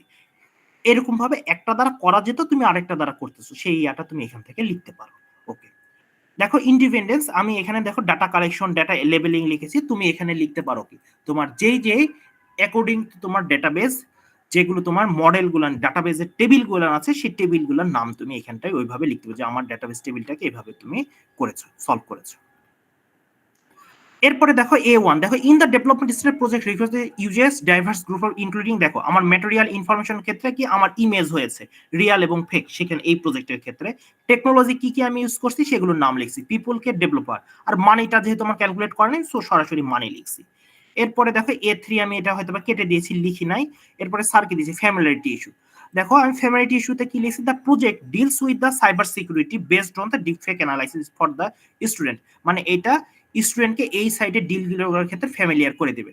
তো তোমাদের ক্ষেত্রে কি, ধরো তোমার ইউনিভার্সিটি ম্যানেজমেন্টের ক্ষেত্রে করতেছো, সেখানে হয়তো বা রিকোয়ারমেন্ট অ্যানালাইসিসের ক্ষেত্রে তোমাকে ফ্যামিলিয়ারিটি করবে, যেটা এখনো তুমি ফ্যামিলিয়ার হও নাই।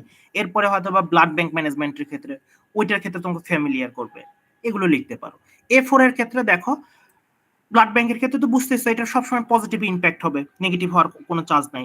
কেউ যদি এরকম ভাইরাস প্রোগ্রামের জন্য ডেটাবেস ডিজাইন করো, তাহলে হয়তো বা ওইরকম হবে। কেউ হয়তো বা একটা নেটওয়ার্কিং প্রোগ্রামিং এর জন্য তুমি ডেটাবেস ডিজাইন করতেছো, তাহলে ওটা ভালো মন্দ কিছু একটা ইম্প্যাক্ট গুলো লিখতে হবে। এরকম ভাবে সাধারণত আমরা এটাকে ডিজাইন করে থাকি। আচ্ছা, তো মোটামুটি তো আমরা পড়লাম, এখন আমি ওই স্লাইডটাতে জাস্ট 10 সেকেন্ডের জন্য ব্যাক করতেছি। দেখো আলটিমেটলি কি বলছে, আমি যে কথাগুলো বললাম, যে how demonstrated through the project, তুমি যে প্রবলেমটা করবা একটা কমপ্লেক্স ইঞ্জিনিয়ারিং প্রবলেম কিভাবে প্রজেক্ট দ্বারা সলভ করবা, তো ওই কথাগুলো এখানে বলা আছে। Cannot be resolved without the depth engineering knowledge. দেখো এটা P1 কিনা, cannot be resolved with the depth engineering knowledge, that means কি P1 ব্যতীত এই প্রবলেমটা সলভ হবে না। এরপরে দেখো এখানে বলতেছে কি কনফ্লিক্টিং টেকনিক্যাল ইস্যু থাকবে। আমরা যাই, দেখো P2 আলটিমেটলি এই P7টাকে সে ওখানকাই বলছে যে এগুলো ছাড়া তোমার একটা কমপ্লেক্স ইঞ্জিনিয়ারিং প্রবলেম সলভ হবে না।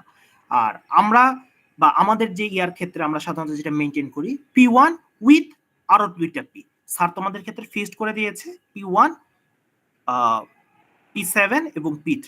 সো তোমরা এই তিনটা P কে যদি অ্যাড্রেস করো তোমাদের প্রজেক্টের থ্রু দ্বারা, তাহলে এটা একটা কমপ্লেক্স ইঞ্জিনিয়ারিং প্রবলেম হয়ে যাবে। ওকে,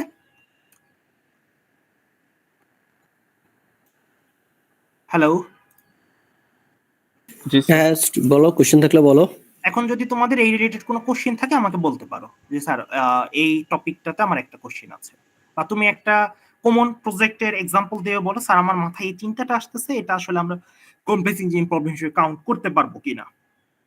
আমি চেষ্টা করবো যতটুকু আমার নলেজ আছে, এবং আমি যে ধরো এই টপিকটা নিয়ে আজকে যেটা বললাম সেটাতে 100% একবারে অ্যাকুরেট তা না, কারণ এটা একটা ডেভেলপিং স্টেজে আছে। স্যার প্রথমেই বলেছিল তোমরাও শিখতেছো আমরাও শিখতেছি, কারণ আবার এটা এমন না যে সে ফর এক্সাম্পল একই প্রজেক্টের ক্ষেত্রে ধরো যে এবিসি স্টুডেন্ট একটা ডিজাইন করেছে, বিসিডি স্টুডেন্ট আরেকটা ডিজাইন করেছে, তো একজনেরটা ঠিক আরেকজনেরটা ভুল, এটা এরকম না, প্রত্যেকেরটাই ঠিক, কারণ এগুলোর জন্য ফার্স্ট এবং ফরমোস্ট কোনো রুলস নেই।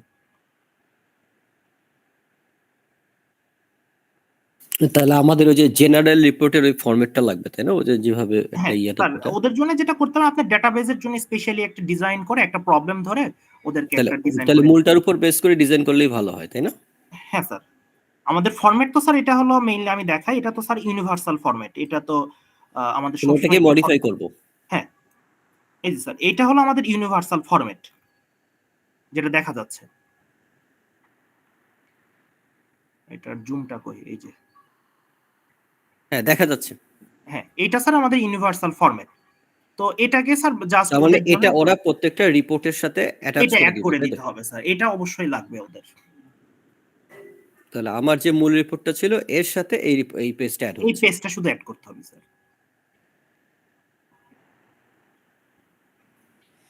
তোমাদের কোশ্চেন থাকলে বলো, জুমার দিন সবারই তারা আছে, স্যার তো অনেকক্ষণ সময় দিল। এখন বলো তোমাদের কোনো আমি কোশ্চেন তো থাকলে প্রচুর বলো। সময় নিয়ে ফেলেছি অল্প সময় নিতে যে। না এটা বলো। ঠিকই আছে, এতটুকু মিনিমাম সময় লাগতোই, কারণ এর নিচে তো আসলে হবে না জিনিসটা না, বোঝানো এটা যাবে আসলে না। ওরা আরো আরো আরো মানে 2 তো 3-1 3-2 4-1 পর্যন্ত এই একই লেকচারে একই জিনিসটাই বারবার, ওদেরকে হয়তো বা একটু বিরক্ত লাগবে, বাট একই জিনিসটাই ওদেরকে শুনতে হবে এবং মানতে হবে। আলটিমেটলি 4-2 তে যে তোমাকে এটা সলভ করতেই হবে এই প্রবলেম। এখন হয়তো পার্শিয়ালি তুমি করবা, বাট 4-1 4-2 তে যে একটা কমপ্লেক্স ইঞ্জিনিয়ারিং প্রবলেম তোমাকে সলভ করতে হবে। উইদাউট এই কমপ্লেক্স ইঞ্জিনিয়ারিং প্রবলেম সলভ ছাড়া সাধারণত আমাদের যে রিসার্চ প্রজেক্ট যে এটা সাধারণত কমপ্লিট হবে না, সিএসসি 400 যেটা। স্যার বলো। স্যার পি অ্যাকচুয়ালি কি স্যার? পি হলো আমার একটা প্রবলেমের ডেফিনেশন, আমার প্রবলেমটা কোন ধরনের হবে সেই ক্যাটাগরিগুলো বলে দেওয়া আছে পির মধ্যে।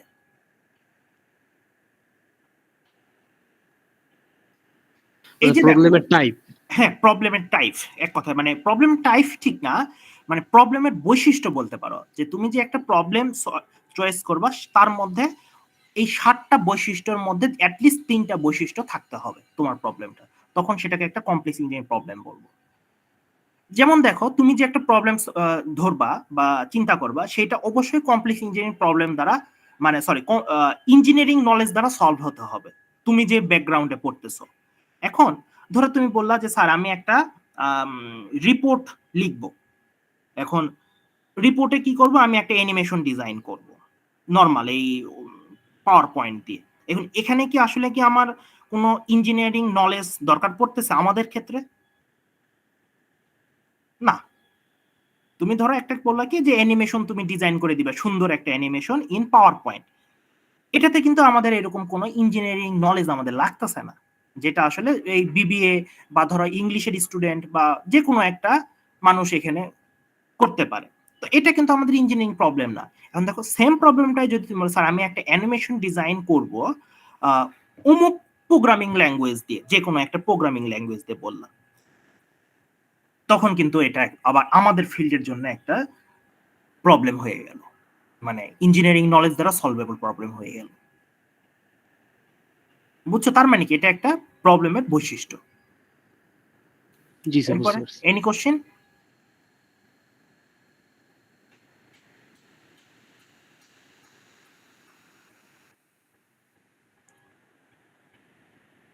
আচ্ছা স্যার, মনে হয় আর আমার ইয়াতে কোনো কোশ্চেন নাই। এখন স্যার আপনি আপনার সেশনটা আবার নিয়ে নিতে পারেন স্যার। ঠিক আছে, আমার মনে হয় আজকে আমরা যতটুকু করছি মোটামুটি যথেষ্টই করছি। তো অবশ্যই ফাহাদ স্যারকে ধন্যবাদ আমাদের সাথে এই সময়টা দেওয়ার জন্য। স্টুডেন্টরাও তোমরা যারা আসছো তাদেরকেও ধন্যবাদ।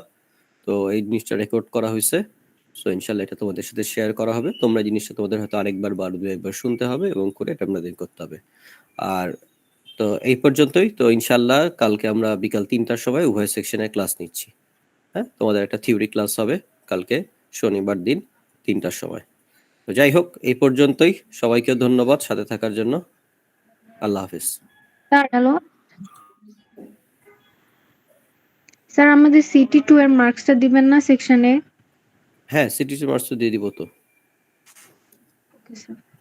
ওটা সিস্টেম তোমাদের দেওয়া হয়নি তো, ওই যে ইয়ারা এখনো দেয় না। এটার নাম কি? ওই যে টিএরা তো আসলে আরেকটা কাজে ব্যস্ত ছিল।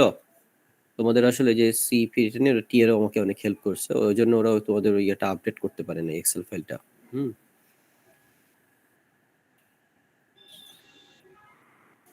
তো সেই জন্য ওটা হয়ে যাবে, পেয়ে যাবা ওদের। আমি আসলে ইয়েটা সবই দিয়ে দিব। ওটার নাম কি এই আর কি, দিয়ে পেয়ে যাবো ইনশাল্লাহ, সামনের সপ্তাহের মধ্যে পেয়ে যাবো সব। Okay sir, thank you. ঠিক আছে, তাহলে আল্লাহ হাফেজ সবাইকে। থ্যাংক ইউ সবাই। ওকে, আসসালামু আলাইকুম স্যার। আসসালামু আলাইকুম স্যার। ঠিক আছে ফাহাদ, ধন্যবাদ অনেক। আসসালামু আলাইকুম। ওয়ালাইকুম আসসালাম।